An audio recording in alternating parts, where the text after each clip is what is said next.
नमस्कार, आदाब, सत श्री अकाल। दोस्तों, मैं विष्णु कुमार जांगीर आप सभी का हार्दिक स्वागत करता हूं, हार्दिक अभिनंदन करता हूं भारत के सबसे बड़े online education platform Unacademy wifi Rajasthan premium पर।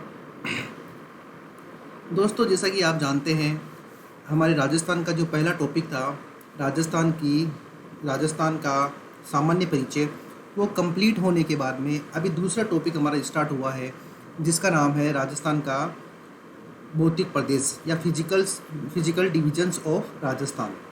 दोस्तों, इसी क्रम में जब हम आगे बढ़ रहे थे तो हमने ये देखा था कि हमने राजस्थान के जो भौगोलिक प्रदेश थे उनके बारे में चर्चा करी थी। तो हमने जाना था कि जो BC मिश्रा सर हैं, इन्होंने सबसे पहली बार राजस्थान के भौतिक भागों को अपनी पुस्तक राजस्थान का भूगोल में 7 भागों में बांटा था, जिसमें से 3 भाग जो है मरुस्थलीय प्रदेश के हैं, 1 भाग अरावली का है और बाकी जो 3 भाग हैं वो किसके हैं? पूर्वी मैदानी प्रदेश के हैं। फिर हमने वास्तविक रूप से राजस्थान की जो भौगोलिक संरचना है उसको 4 भागों में बांटा था। पश्चिमी मरुस्थलीय क्षेत्र, अरावली प्रदेशीय क्षेत्र, अरावली पर्वतीय क्षेत्र, पूर्वी मैदानी क्षेत्र और दक्षिण पूर्वी पठारी क्षेत्र। फिर उसके बाद में हमने देखा था कि राजस्थान का जो ये मरुस्थल वाला भाग है इसको 2 भागों में बांटते हैं, शुष्क मरुस्थलीय क्षेत्र और दूसरा अर्ध शुष्क मरुस्थलीय क्षेत्र। शुष्क मरुस्थलीय क्षेत्र को 2 भागों में बांटते हैं दोस्तों। एक का नाम है हमारे बालू का स्तूप युक्त क्षेत्र और दूसरे का नाम है बालू का स्तूप मुक्त क्षेत्र। ऐसे ही जो हमारे ये शुष्क प्रदेश है, शुष्क प्रदेश क्या है? 25 सेंटीमीटर। जो अर्ध शुष्क प्रदेश है ये क्या है? 25 सेंटीमीटर वर्षा रेखा से लेकर 50 सेंटीमीटर वर्षा रेखा के मध्य का जो क्षेत्र है इसे अर्ध शुष्क मरुस्थलीय प्रदेश कहते हैं, जिसमें पहला इसका भाग है बनास बेसिन, दूसरा इसका भाग है शेखावाटी अंतः प्रवास क्षेत्र, तीसरा इसका भाग है नागौरी उच्च भूमि और चौथा इसका भाग है हमारे लूणी बेसिन। ऐसे ही दोस्तों हमने देखा था जो अरावली पर जो ये ग्रीन वाला पार्ट आपको दिखाई दे रहा है, ये अरावली बेसिन है, अरावली प्रदेश है। इस अरावली प्रदेश में इसको हमने 3 भागों में बांटा है, उत्तरी अरावली, मध्य अरावली और दक्षिणी अरावली। दक्षिणी अरावली को हमने फिर 2 भागों में बांटा, आबू पर्वत खंड और मेवाड़ खंड। ठीक है ना। यहाँ पे बहुत सारी नदियों के बेसिन है अरावली के आसपास, जैसे बनास बेसिन भी अरावली के आसपास ही है, उसकी चर्चा हम आगे करेंगे। उसके बाद में ये वाला जो पार्ट आपको दिखाई दे रहा है ये हमारा राजस्थान का पूर्वी मैदान है। इसमें माही नदी का मैदान, बनास नदी का मैदान और चंबल का मैदान शामिल है। इसी तरह जो हाड़ौती का पठार है इसको हमने 2 भागों में बांटा था। हाड़ौती का पठार, पहला दक्कन का पठार, दूसरा विंध्यन कगार। ऐसे ही नेक्स्ट हमने कल ये वाली सीट देखी थी कि मरुस्थल का राजस्थान के कुल क्षेत्रफल का भाग 61.11% है, अराउंड 61% मान सकते हैं। जनसंख्या 40% है, जिले इसमें 12 है, मिट्टी यहाँ पर रेतीली है, जलवायु यहाँ की ड्राई और सेमी ड्राई है और वर्षा यहाँ पर 50 सेंटीमीटर तक होती है। ऐसे अरावली में हमने देखा था क्षेत्रफल 9% है, जनसंख्या 10% है, जिले जो है 13 और जो सोइल है वो माउंटेन सोइल है और जो क्लाइमेट है वो उप आर्द्र यानी सब ह्यूमिड क्लाइमेट है और यहाँ की रेनफॉल है 50 से 80 सेंटीमीटर। इसी तरह जो तीसरा भाग देखा हमने उत्तर पूर्वी मैदानी प्रदेश, उसमें हमने देखा इसका क्षेत्रफल 23% है, जनसंख्या 39% है, जिले इसमें डिस्ट्रिक्ट काउंट 10 है, यहाँ की मिट्टी जलोढ़ यानी एलुवियल सोइल है, यहाँ की जो क्लाइमेट है, जलवायु है वो आर्द्र है, ह्यूमिड क्लाइमेट है और यहाँ पर 100 सेंटीमीटर तक वर्षा होती है। ऐसे प्लेटियो ऑफ हाड़ौती की जब हम बात करते हैं तो एरिया 7% है, पॉपुलेशन 11% है, यहाँ पर डिस्ट्रिक्ट काउंट 7 है, जो सोइल है वो ब्लैक सोइल या फिर कॉटन सोइल या रेगुर सोइल यानी काली मृदा, कपासी मृदा या फिर रेगुर मृदा है।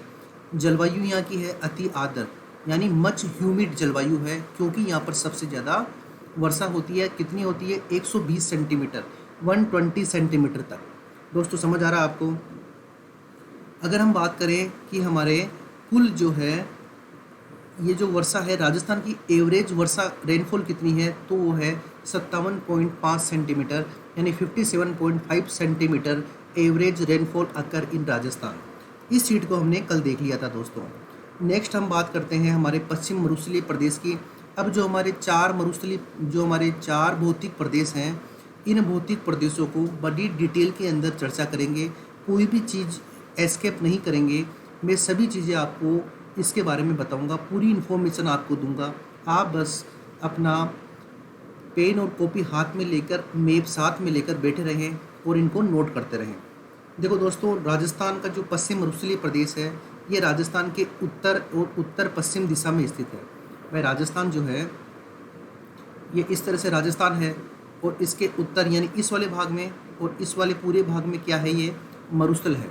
तो उत्तर भाग में और उत्तर पश्चिम भाग में ये डेजर्ट वाला पार्ट आ गया, जो राजस्थान के कुल 61.11% भूभाग पे विस्तृत है। ये क्वेश्चन है भैया, और इसमें राजस्थान की 40% जनसंख्या निवास करती है।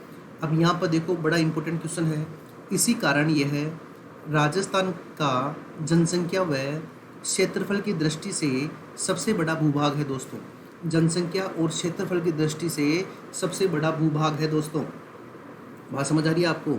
यानी अकॉर्डिंग टू पॉपुलेशन और अकॉर्डिंग टू एरिया वाइज अगर हम बात करें राजस्थान के फिजिकल डिविजन्स की, तो उसमें सबसे ज़्यादा जो बड़ा है वो कौन सा है? मरुस्थलीय भाग है। ये क्वेश्चन है, ध्यान रखना इसको। इसे भारत का महान मरुस्थल भी कहते हैं दोस्तों, ग्रेट डेजर्ट ऑफ इंडिया। क्या बोलते हैं? भारत का महान मरुस्थल भी कहते हैं। अब देखो, यह मरुस्थल अफ्रीका के पेलियोजोइक है। ये पेलियोजोइक मरुस्थल का पूर्वी भाग माना जाता है दोस्तों।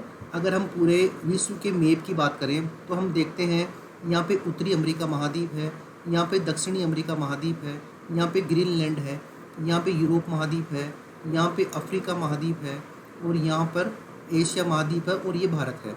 तो यहाँ पर जो ये हमारा क्या अफ्रीका महाद्वीप है, इसके अंदर यहाँ पर क्या है, एक मरुस्थल है जिसे बोलते हैं सहारा मरुस्थल।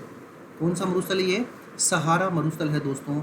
और ये जो सहारा मरुस्थल है ये पेलियोजोइक काल का है, इसलिए इसे पेलियोजोइक मरुस्थल भी कहते हैं। और ये जो सहारा मरुस्थल है और ये जो हमारा भारत का मरुस्थल है यहाँ पे, तो ऐसा माना जाता है कि इस सहारा मरुस्थल का ही पूर्वी भाग क्या है, ये भारत का मरुस्थल है। दिखाई दे रहा है आपको? ये वाला डॉट तो क्या है? सहारा मरुस्थल, और ये वाला थार का मरुस्थल है। तो ऐसा माना जाता है कि ये जो अफ्रीका का पेलियोजोइक डेजर्ट है, इसी का क्या है, ये पूर्वी भाग है भारत का मरुस्थल।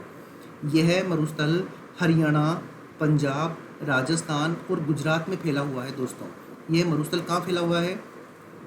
अगर मैं भारत की बात करूं तो ये केवल राजस्थान में नहीं है दोस्तों, ये जो है ये भारत के 3-4 जिलों में और राज्यों में और फैला हुआ है। ये गुजरात है, ये राजस्थान है, या हरियाणा और पंजाब, इसके अंदर ये क्या है, फैला हुआ है।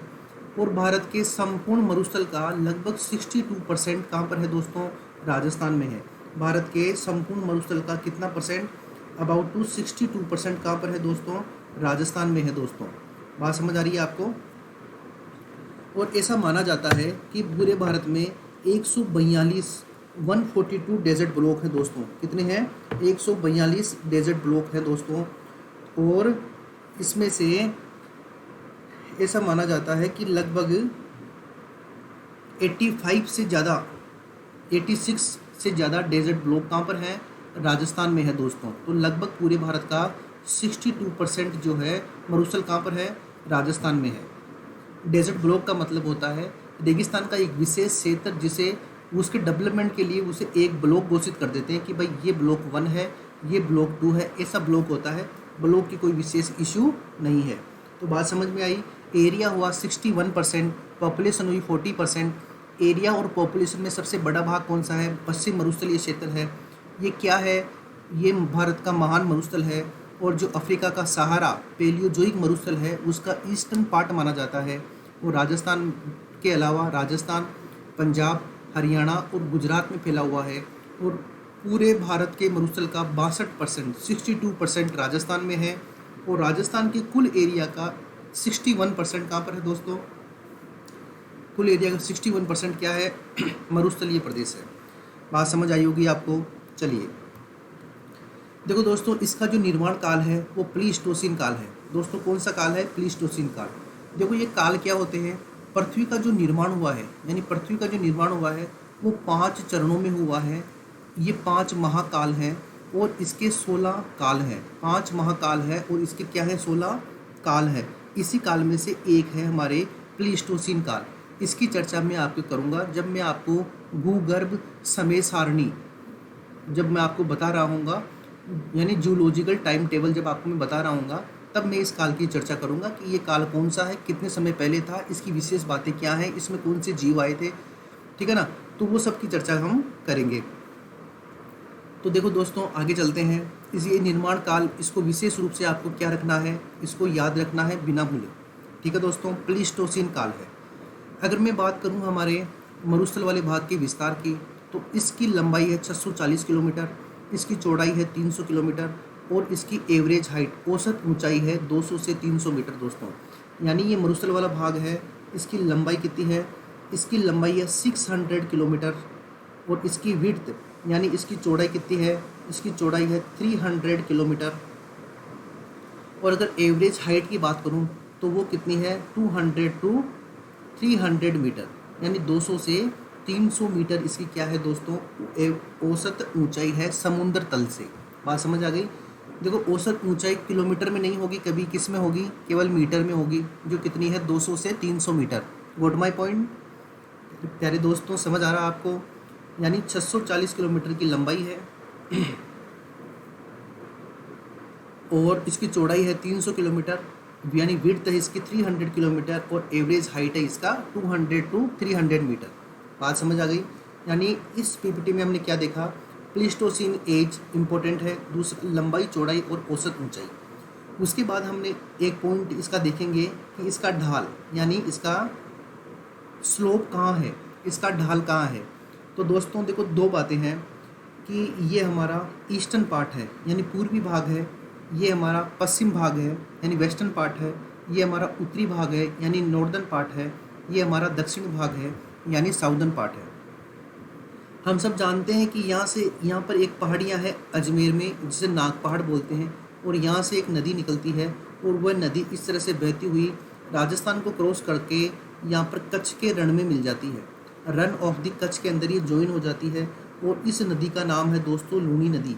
कौन सी नदी है दोस्तों, ये लूनी नदी है दोस्तों।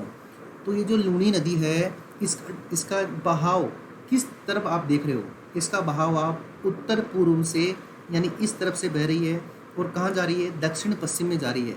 तो इसका ढाल की अगर मैं बात करूँ तो आप यूँ कर सकते हो कि इसका ढाल उत्तर पूर्व से दक्षिण पश्चिम की तरफ है साहब, इसका ढाल उत्तर पूर्व से दक्षिण पश्चिम की तरफ है दोस्तों। बात समझ आ रही है। तो देखो, north east to south west इसका स्लोप किधर है, हमारे डेजर्ट वाले पार्ट का मरुस्थल का जो ढाल है वो किधर है, ये हमारे उत्तर पूर्व की तरफ ज़्यादा ऊंचा है यानी 300 मीटर के आसपास ऊंचा है, और दक्षिण पश्चिम की तरफ ये 200 मीटर के आसपास समुद्र तल से ऊंचा है। इसीलिए तो भाई एक तरफ ऊपर हुआ एक तरफ नीचे हुआ, तभी तो वो नदी इधर बहेगी। जब नदी इधर बहेगी तो ही तो इसका ढाल मालूम चला हमें। तो इसका ढाल क्या है, उत्तर पूर्व से दक्षिण पश्चिम है, यानी north east to south west इसका क्या है दोस्तों, ढाल है। बात समझ आ रही है। तो इस वाली पीपीटी में हमने क्या क्या देखा, निर्माण काल यानी प्लीस्टोसीन एज, इसकी लंबाई 640 किलोमीटर है और इसकी चौड़ाई जो है 300 किलोमीटर 300 किलोमीटर है, और इसकी एवरेज हाइट, औसत ऊंचाई जो है दोस्तों वो कितनी है, 200 से 300 मीटर है दोस्तों, 200 टू 300 मीटर। ये जिस क्लियर। चलिए आगे चलते हैं। देखो दोस्तों, अगर देखा जाए तो राजस्थान के 12 जिलों में क्या है, मरुस्थल है। कितने जिलों में है दोस्तों, 12 जिलों में मरुस्थल फैला हुआ है।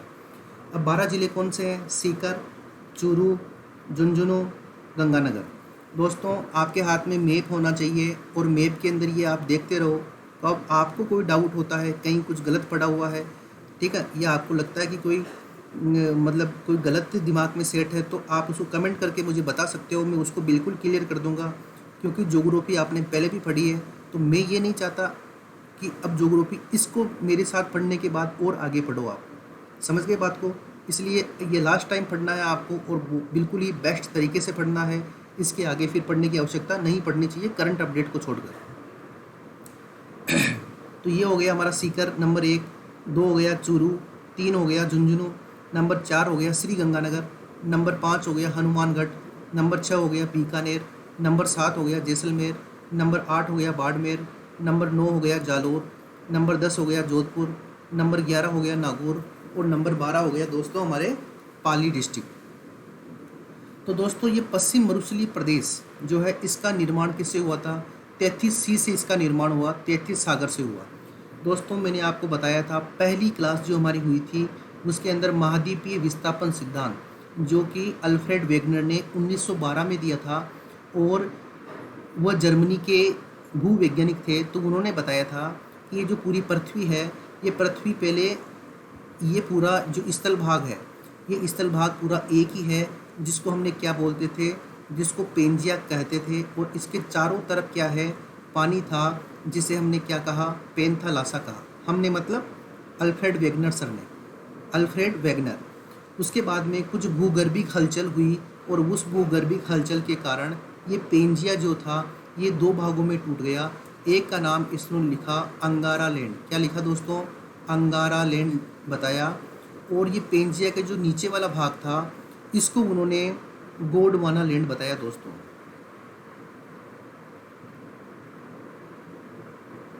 और इसके बीच में ये जो पेंथालासा था, ये चारों तरफ जो पेंथालासा था इसके बीच में यहाँ पर जल भर गया और इस जल को उन्होंने कहा 33 सागर। क्या कहा दोस्तों? 33 सागर कहा। क्या कहा? 33 सागर कहा दोस्तों। बात समझ में आ गई? अब इस 33 सागर में क्या हुआ, अंगारा लैंड की कुछ नदियाँ और गोंडवाना लैंड की कुछ नदियाँ यहाँ बही। और जब नदी बहती है तो अपने साथ में क्या लेके आती है, कुछ अवसाद लेके आती है, सेडिमेंट लेके आती है और उनको क्या करती है, डिपॉजिट करती रहती है। तो इससे क्या हुआ, ये 33 सागर के अंदर पूरा डिपॉजिट हो गया और डिपॉजिट होने के बाद में 33 सागर पूरा क्या हो गया, पूरा भरने लग गया। ठीक है, जब वो भरने लग गया तो वहीं से तलछट के जमाव के कारण किसका निर्माण हुआ, पश्चिम मरुस्थलीय क्षेत्र का निर्माण हुआ दोस्तों। उसके बाद आप जानते हो अंगारा लैंड कई भागों में टूट गया। इसका एक भाग जो है हमारे उत्तरी अमेरिका महाद्वीप बन गया, दूसरा भाग ग्रीनलैंड बन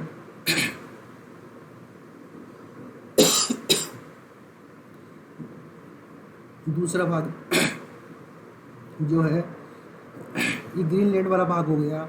उसके बाद में ये हमारा यूरोप वाला भाग हो गया और उसके बाद में ये हमारा एशिया वाला भाग हो गया। ठीक है, उसके बाद में जो गोंडवाना लैंड था इससे क्या बना, दक्षिणी अमेरिका महाद्वीप बना और यहाँ पर अफ्रीका महाद्वीप बना और यहाँ पर प्रायद्वीपीय भारत बना, यहाँ पर ऑस्ट्रेलिया बना, यहाँ पर न्यूजीलैंड बना और यहाँ पर अंटार्कटिका महाद्वीप यानी बर्फ वाला महाद्वीप बना। ठीक है दोस्तों, ये बात समझ आ रही होगी आपको। तो ये दोनों किसके भाग हैं, अंगारा लैंड और गोंडवाना लैंड के भाग हैं दोस्तों।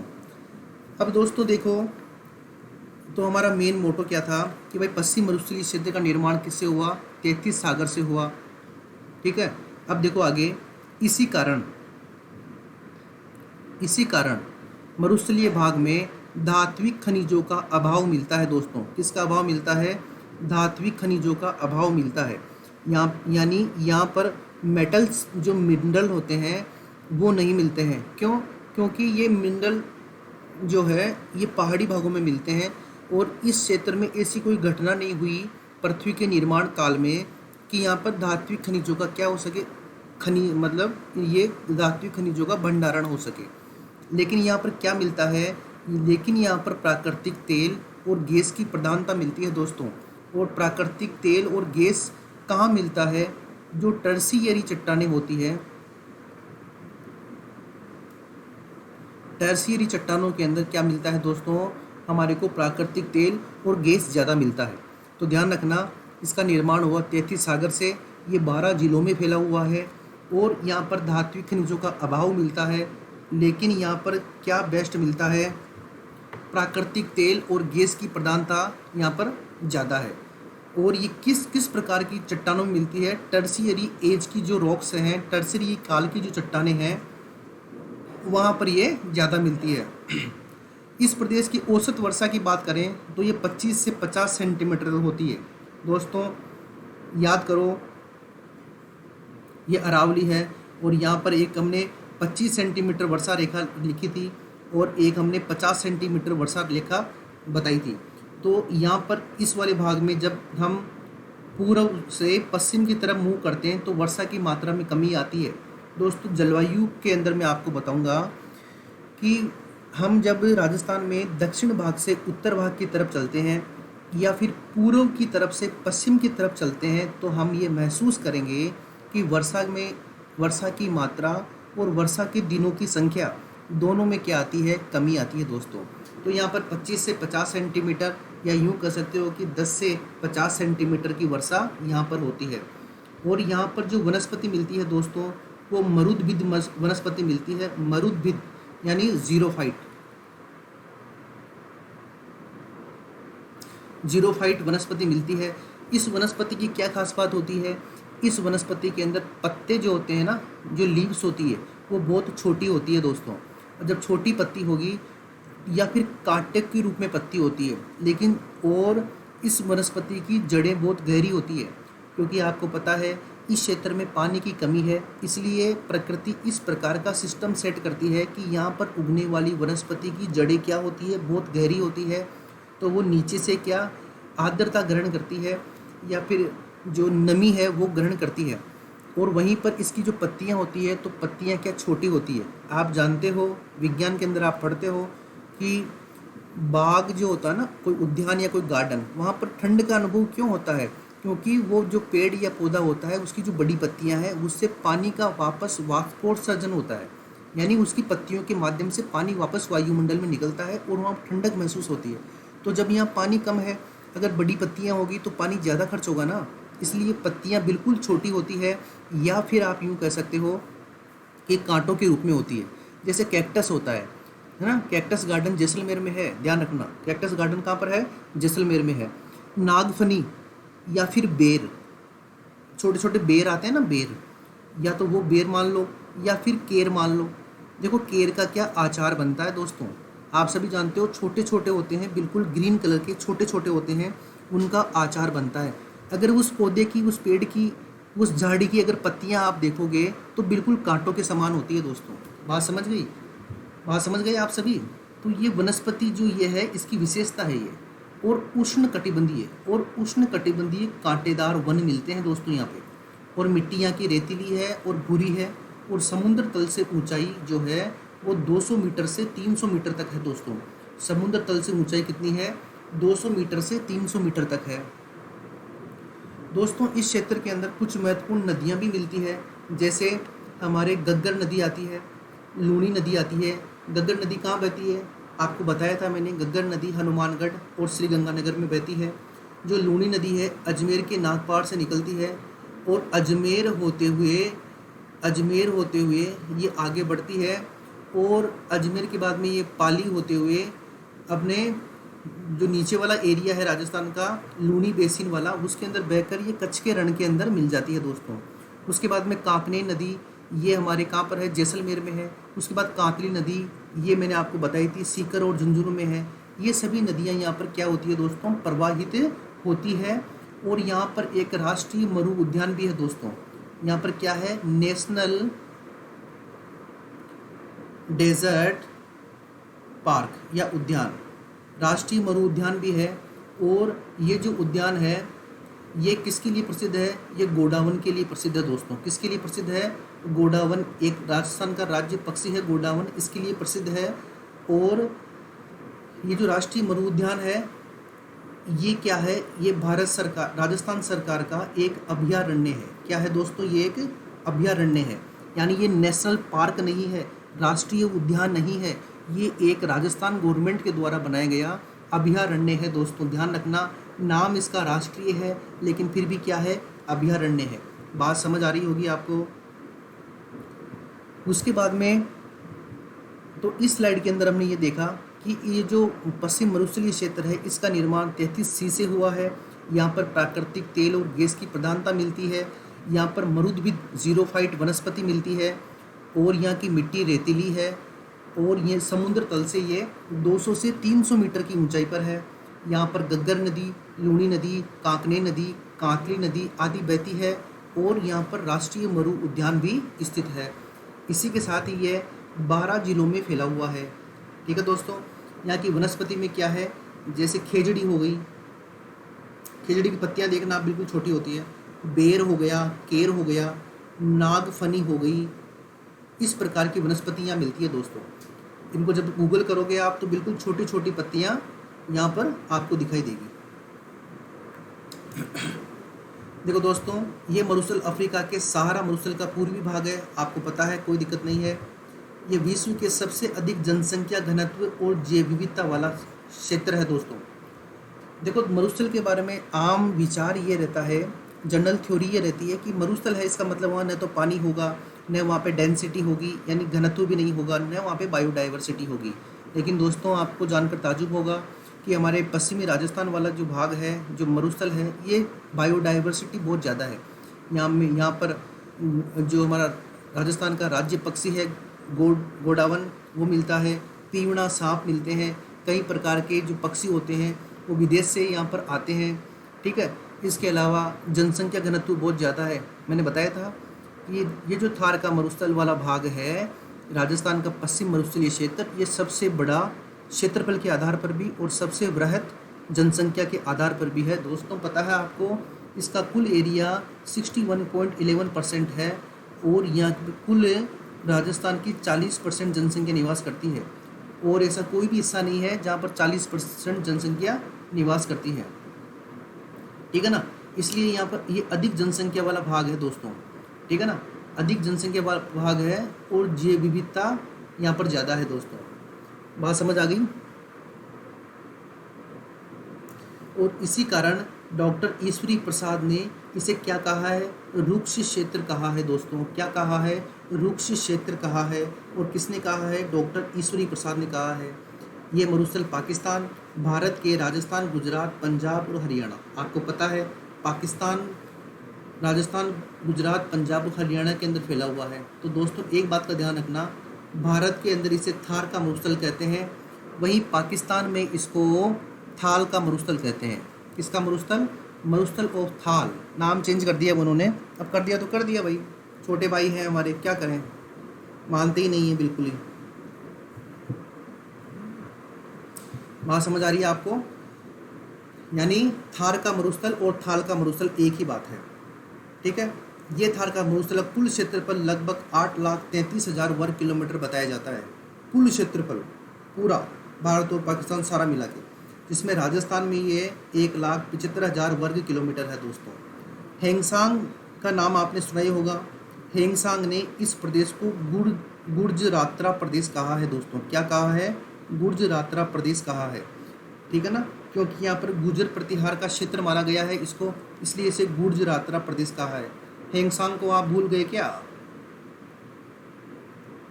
ये एक चीनी यात्री था और इसे चीनी यात्रियों का राजकुमार कहते हैं, और ये राजस्थान के भीनमाल के जो जालोर जिला है उसके भीनमाल के अंदर आया था, और इसने अपनी एक पुस्तक लिखी थी जिसका नाम था सीयूकी, और इस सीयूकी के अंदर इस भीनमाल को क्या कहा है? पीलो भीलो कहा है। क्या कहा है? पीलो भीलो कहा है दोस्तों। देखो, टेस्ट के अंदर आएगा, इसलिए बिल्कुल आप निश्चिंत रहो। कल शाम को 5 बजे टेस्ट होगा आपका, वाईफाई 2.0 वाली जो ऑनलाइन क्लास होगी उसमें ये टेस्ट होगा 5 बजे। ठीक है ना, जो पहला टॉपिक अपने क्लियर किया है उसका टेस्ट होगा। अब देखो, नेक्स्ट चलते हैं। इस थार के मरुस्थल पर अगर हम टेम्परेचर की बात करें, अगर मैं इसकी तापमान की बात करूं तो गर्मियों में यहाँ का तापमान 49 डिग्री सेल्सियस तक हो जाता है। अगर सर्दियों की बात करूं तो सर्दियों में यहाँ का तापमान 3 डिग्री सेल्सियस हो जाता है। और अगर औसत तापमान की बात करूं, एवरेज टेम्परेचर, तो ये जो एवरेज टेम्परेचर है वो 22 डिग्री सेल्सियस होता है दोस्तों। यहाँ पे कितना होता है? 22 डिग्री सेल्सियस। तो दोस्तों, हमने इस स्लाइड में ये देखा कि ये जो है पूर्वी भाग है किसका? अफ्रीका के मरुस्थल का, और यहाँ पर अधिक जनसंख्या मिलती है और जैव विविधता ज़्यादा मिलती है, और इसी कारण ईश्वरी प्रसाद ने इसे क्या बोला है? रुक्ष क्षेत्र कहा है। ये पाकिस्तान के साथ साथ भारत में भी फैला हुआ है। पाकिस्तान में इसे थाल, THAL, थाल का मरुस्थल कहते हैं, वहीं भारत में THAR थार का मरुस्थल कहते हैं। ये भारत में भी राजस्थान, गुजरात, पंजाब और हरियाणा में फैला हुआ है। इसका सबसे ज़्यादा भाग राजस्थान में है। पूरे थार के मरुस्थल का यानी पूरा जो ये मरुस्थल है इसका कुल क्षेत्रफल 8,33,000 वर्ग किलोमीटर है, जिसमें राजस्थान में 1,75,000 वर्ग किलोमीटर है। हेंगसांग यहाँ पर आया था और यहाँ पर गुर्जर प्रतिहार रहते थे, इसलिए इस क्षेत्र को गुर्जरात्रा कहा है। क्या कहा है? गुर्जरात्रा। और यहाँ पर जो टेम्परेचर होता है गर्मियों में 49 डिग्री सेल्सियस तक हो जाता है, सर्दियों में ये 3 डिग्री सेल्सियस तक रहता है। और इसका अगर एवरेज टेम्परेचर की मैं बात करूँ दोस्तों तो ये हमारे 22 डिग्री सेल्सियस यानी लगभग 22 डिग्री सेल्सियस ये टेम्परेचर रहता है दोस्तों। बात समझ आ रही है आपको? 22 डिग्री सेल्सियस।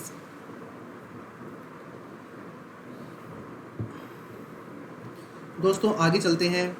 देखो, वर्षा के आधार पर इसको दो भागों में बांटा गया है। The desert part of Rajasthan can be divided between the two parts on the basis of rainfall. वर्षा के आधार पर ये राजस्थान है।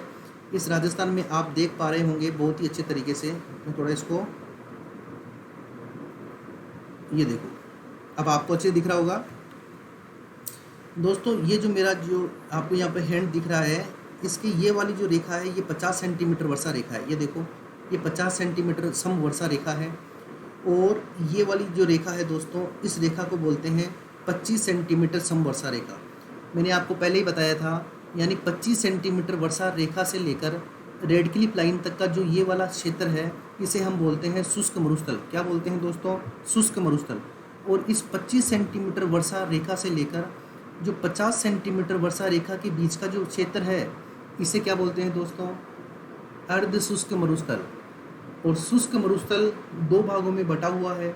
एक है बालू का स्तूप युक्त क्षेत्र, एक है बालू का स्तूप मुक्त क्षेत्र। ऐसे ही जो ये अर्ध शुष्क मरुस्थल यानी the area between the 25 centimetre rainfall line to 50 centimetre rainfall line, इसको हम क्या बोलते हैं? अर्ध शुष्क मरुस्थल, सेमी ड्राई डेजर्ट बोलते हैं। इसके 4 भाग हैं। कौन कौन से हैं 4 भाग? ऊपर ही ऊपर है इसमें, यानी ये वाला जो भाग है यहाँ पर है गग्गर बेसिन। इस वाले क्षेत्र में क्या है? गग्गर बेसिन। यहाँ नीचे जो सेकंड वाला पार्ट है इसका, इसे बोलते हैं शेखावाटी अंतः प्रवाह क्षेत्र, यानी शेखावाटी इनलैंड फ्लो रीजन। तीसरा ये जो भाग है इसे बोलते हैं नागौरी उच्च भूमि, यानी नागौरी हाईलैंड्स। और ये जो चौथा वाला भाग है इसे बोलते हैं दोस्तों लूनी बेसिन। क्या बोलते हैं दोस्तों? लूनी बेसिन। ये 4 भाग हैं इसके। तो ये चारों भाग किस में आते हैं? ये 50 सेंटीमीटर वर्षा रेखा से लेकर 25 सेंटीमीटर वर्षा रेखा के बीच में आते हैं। और 25 सेंटीमीटर वर्षा रेखा से लेकर रेड क्लिफ लाइन तक का जो एरिया है उसे क्या बोलते हैं? शुष्क मरुस्थल, ड्राई डेजर्ट। देखो दोस्तों, क्वेश्चन क्या है? 50 सेंटीमीटर जो वर्षा रेखा है ये राजस्थान को 2 भागों में बांटती है। 50 सेंटीमीटर वर्षा रेखा जो है दोस्तों ये राजस्थान को कितने भागों में बांटती है? 2 भागों में बांटती है। ये कई बार अधीनस्थ बोर्ड का जो एग्ज़ाम होता है, कोई भी एग्ज़ाम हो, उसके अंदर कई बार ये बात पूछी गई है कि बताइए राजस्थान को 2 भागों में बांटने वाली कौन सी रेखा है? तो 50 सेंटीमीटर सम वर्षा रेखा है दोस्तों। 50 सेंटीमीटर सम वर्षा रेखा है। तो दोस्तों आपको अगर कोई डाउट है तो आप ज़रूर कमेंट करके मुझे बताइए, ठीक है। शाम को ये जो आज हमने क्या क्या देखा, आज हमने देखा कि राजस्थान का पश्चिम मरुस्थलीय क्षेत्र कहाँ पर स्थित है? उत्तर पश्चिम दिशा में। भूभाग 61%, जनसंख्या 40%। और पेलियोजोइक मरुस्थल का पूर्वी भाग है। और भारत के संपूर्ण मरुस्थल का 62% राजस्थान में है।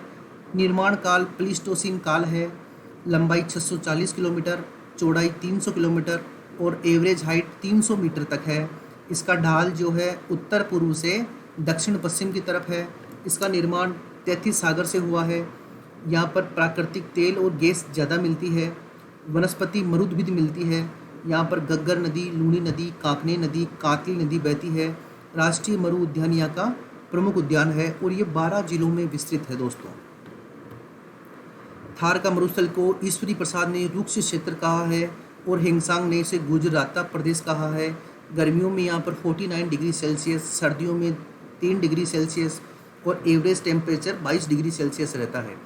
फिर हमने देखा कि इस क्षेत्र को वर्षा के आधार पर दो भागों में बांटा जाता है, यानी 25 सेंटीमीटर वर्षा रेखा के पश्चिम का जो क्षेत्र है, 25 सेंटीमीटर वर्षा रेखा के पश्चिम का जो क्षेत्र है उसे बोलते हैं हम शुष्क मरुस्थल, और 25 सेंटीमीटर रेखा से लेकर 50 सेंटीमीटर वर्षा रेखा के बीच का जो क्षेत्रफल है उसे हम बोलते हैं अर्ध शुष्क मरुस्थलीय क्षेत्रफल, अर्ध शुष्क मरुस्थलीय प्रदेश। जो शुष्क मरुस्थल है दोस्तों, इसको दो भागों में बांटा जाता है। पहला है बालू का स्तूप यानी रेत के टीले, बालू का स्तूप युक्त क्षेत्र, और जो दूसरा है वो है बालू का स्तूप मुक्त क्षेत्र। अर्ध शुष्क मरुस्थल को चार भागों में बांटा जाता है। एक का नाम है गग्गर बेसिन, दूसरे का नाम है शेखावाटी अंतः प्रवाह क्षेत्र, और तीसरा इसमें नाम है वह है नागौरी उच्च भूमि, और नंबर 4 है दोस्तों, उसका नाम है हमारे लूनी बेसिन।